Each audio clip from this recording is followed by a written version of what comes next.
Selamat berjumpa kembali Bapak Ibu, Saudara-saudari umat beriman terkasih dalam Tuhan. Selamat berakhir pekan bersama keluarga dan komunitas Anda. Hari Sabtu 23 Maret 2024. Pekan Prapaskah kelima, saya Romagus CSSR mengajak saudari-saudara merenungkan kutipan Injil Yohanes bab 11 ayat 45 sampai 56. Kita mendengarkan sabda Tuhan.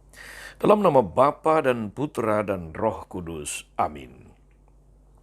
Banyak orang di antara orang-orang Yahudi yang datang melawat Maria dan yang menyaksikan sendiri apa yang telah dibuat Yesus terhadap Lazarus percaya kepadanya.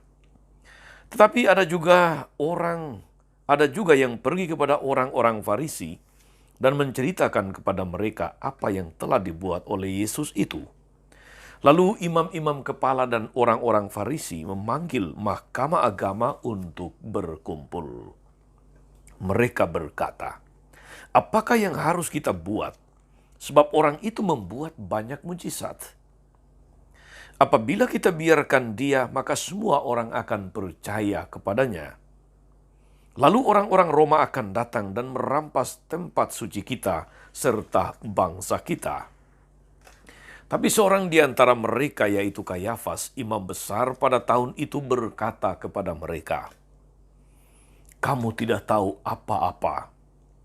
Kamu tidak insyaf bahwa lebih berguna bagimu jika satu orang mati untuk bangsa kita, daripada seluruh bangsa kita ini binasa." Hal ini dikatakan Kayafas bukan dari dirinya sendiri, tapi sebagai imam besar pada tahun itu, ia bernubuat bahwa Yesus akan mati untuk seluruh bangsa. Bukan untuk bangsa itu saja, tapi juga untuk mengumpulkan dan mempersatukan anak-anak Allah yang tercerai-berai. Mulai dari hari itu mereka sepakat untuk membunuh dia. Karena itu Yesus tidak tampil lagi di muka umum di tengah-tengah orang Yahudi. Ia berangkat dari situ ke daerah dekat padang gurun, ke sebuah kota yang bernama Efraim. Di situ ia tinggal bersama murid-muridnya. Waktu itu hari raya Paskah orang Yahudi sudah dekat, dan banyak orang dari negeri itu berangkat ke Yerusalem untuk menyucikan diri sebelum Paskah itu. Mereka mencari Yesus, dan sambil berdiri di dalam bait Allah, mereka berkata seorang kepada yang lain, "Bagaimana pendapatmu? Aku akan datang jugakah dia ke pesta?" Demikianlah sabda Tuhan. Bapak, Ibu, Saudara-saudari umat beriman terkasih dalam Tuhan kita Yesus Kristus. Adalah sebuah ironi besar dalam sejarah keselamatan. Para pemimpin agama yang biasanya mengajarkan jalan kebenaran dan hidup yang benar di hadapan Tuhan justru berkonspirasi untuk melakukan kejahatan, yaitu membunuh, membinasakan Yesus. Alasan yang dipakai bukan semata-mata untuk memenuhi hukum agama, tetapi untuk menyelamatkan kedudukan.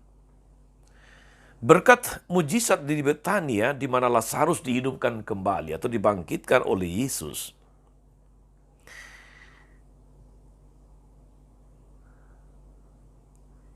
banyak orang kemudian bukan hanya kagum tapi mengikuti Yesus. Kelompok besar ini dapat mendatangkan kecurigaan penguasa Roma yang bisa mengambil tindakan tegas dan cepat dan tidak kenal ampun, yakni menghancurkan seluruh bangsa, merebut tempat suci Yerusalem.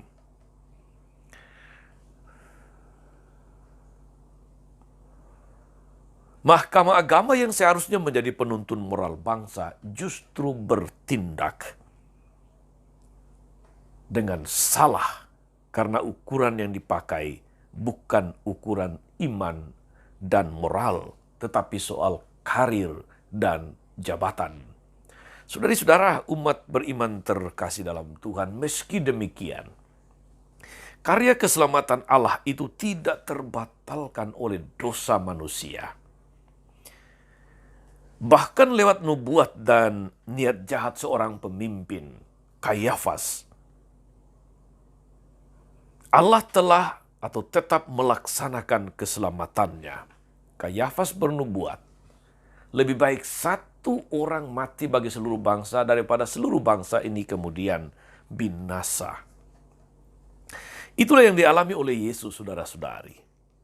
Karena dengki kepadanya, karena menarik banyak pengikut, maka imam besar Kayafas berkata bahwa Yesus harus mati agar kehadirannya tidak mengacau, agar kehadirannya tidak merusak keamanan, kenyamanan, ketertiban, dan agar pemerintah Roma tidak merampas tempat suci mereka serta bangsa mereka.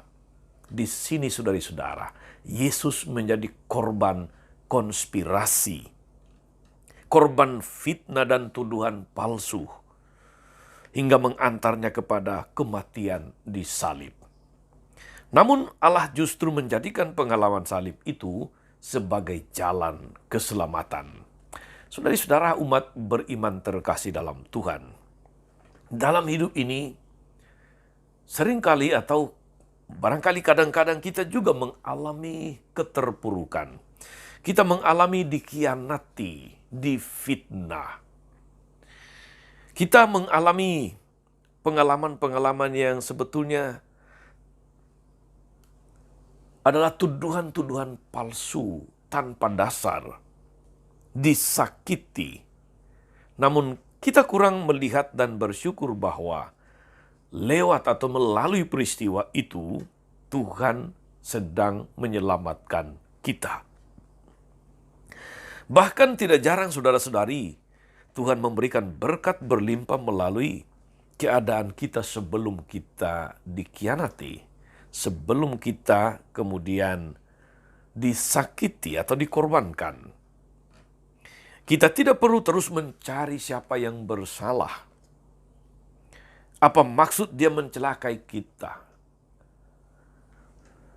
Bagaimana kita bisa membalas dia? Itu semua hanya akan membuat hati kita tidak damai. Sukacita hilang. Apalagi kenyataannya, peristiwa atau pengalaman-pengalaman sakit, penderitaan, dikhianati itu bisa menjadi jalan bagi kita untuk menuju keadaan yang lebih baik. Daripada tenggelam dalam sakit hati dan dendam, saudara-saudara, lebih baik kita bangkit, mensyukuri kasih setia dan rahmat Tuhan yang menyelamatkan kita. Mari saudara-saudari, kita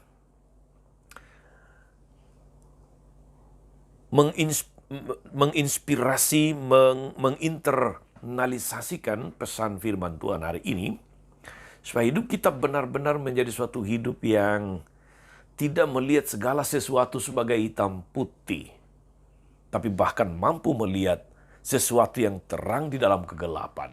Mampu melihat bahwa di balik salib ada kemuliaan, bahwa di balik penderitaan ada sukacita, bahwa di balik situasi-situasi pengalaman-pengalaman sulit ada janji Tuhan yang akan terlaksana dalam hidup kita.